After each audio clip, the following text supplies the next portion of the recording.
It's actually the Butterfingers for me too.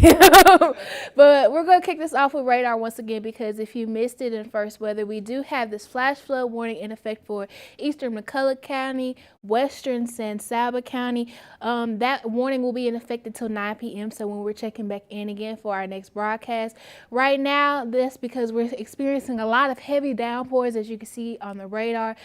We've seen most of this precipitation activity to our far eastern counties today. They actually did have a level 1 risk for severe weather today, but right now the most we've been seeing is those heavy downpours. There's actually looks like another polygon up here near Graham. That's a severe thunderstorm warning in effect.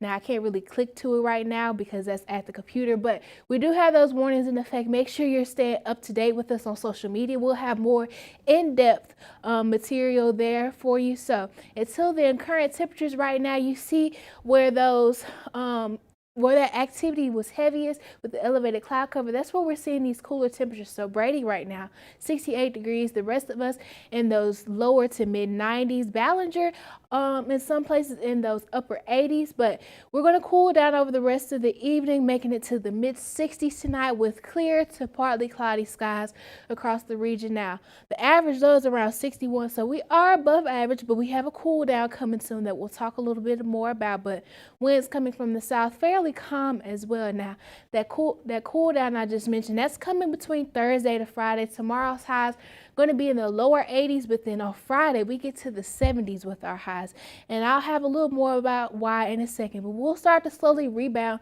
to be closer to average as we go through the weekend into the start of next week. Rain chances though are going to stay elevated for the next couple of days. Tomorrow we have about a 70% chance. Friday shoots up to 80.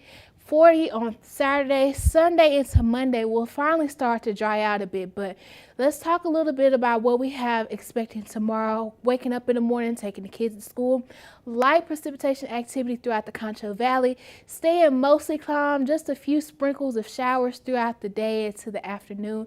3 p.m. picking the kids up from school, Abilene, Eastland, over near Fort Stockton, even up towards Midland and Lamesa. You're looking at some rain chances, possibly some isolated thunderstorms. Now 6 p.m. headed home at rush hour. Most of us getting battered with thunderstorms and precipitation activity. A few places to name, but some of the heavier activity: Robert Lee, Colorado City, Fort Stockton once again. So make sure you have that rain gear on hand as you head home.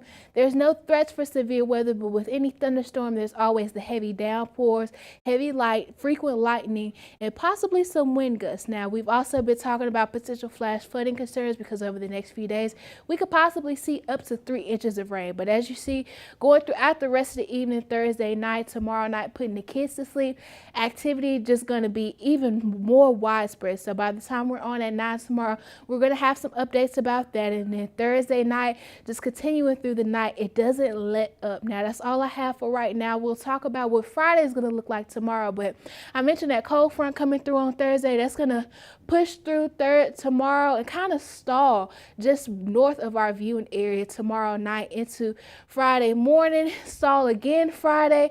As it's stalling, it's going to mix with that warm air, become a stationary front, but then the cool air will start to overtake the warm air once again, turn it back into a cold front by Sunday, and Sunday into Monday it will finally move out of our viewing area. So that's what's keeping the rain up for the next few days, which is dry as a month we've had this September. The rain is welcome, but by the time we kick off the work week next week, the sunshine is going to return, rain chances decreasing. So we just got to make it through the next 3 days, y'all.